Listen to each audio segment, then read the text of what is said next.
नमस्कार. आज आपण बनवत आहे तंदुरी रोटी गव्हाच्या पिठाची. तर चला मग पाहू आपण काय काय साहित्य लागतं ते. मीठ 1 चमचा, 1 चिमूट खायचा सोडा,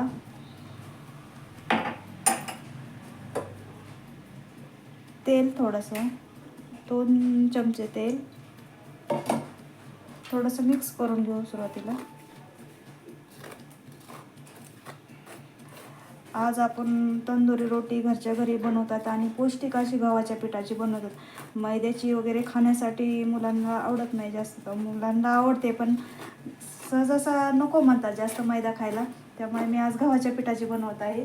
मैद्याच्या पिठाची पण बनवते मी, पण आज गव्हाच्या पिठाची बनवत आहे.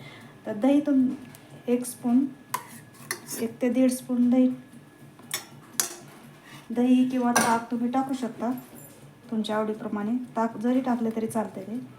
आणि एकदम असे हॉटेल टाईप आपण आज बनवत आहेत घरच्या घरी तंदुरी रोटी छान प्रकारे.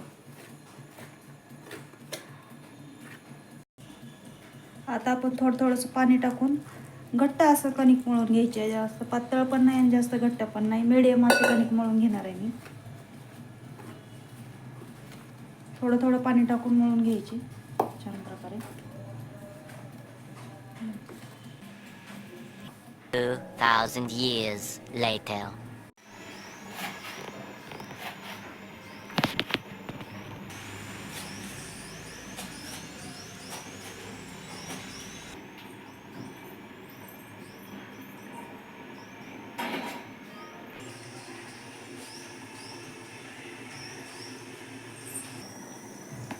छोटे छोटे गोळे बनवून घेते. आपल्या आवडीप्रमाणे बनवू शकता तुम्ही, तुम्हाला जेवढी पण शक्यतो छोटीच रोटी छान वाटते आणि खायला पण छान. असे जाड पण नाही जास्त आणि पातळ पण नाही, अशी बनवायची एकदम व्यवस्थित.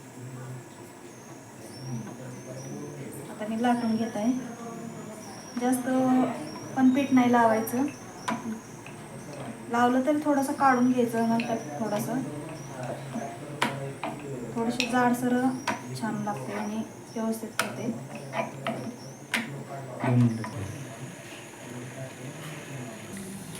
आता मी पाणी लावून घेत आहे. जे खाली साईड जाणार त्याला पाणी लावून घ्यायचं थोडंसं.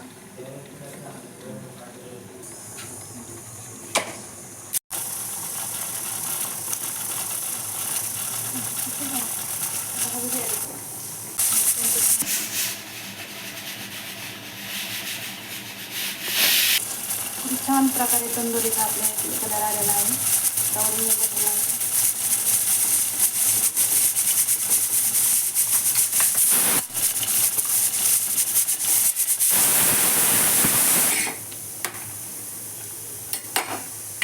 आपल्या तंदुरीला किती छान असं खरपूस असा कलर आलेला आहे.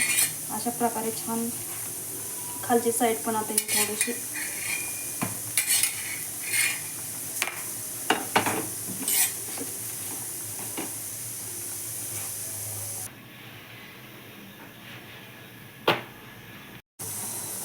आता आपण तूप लावून घेत आहे.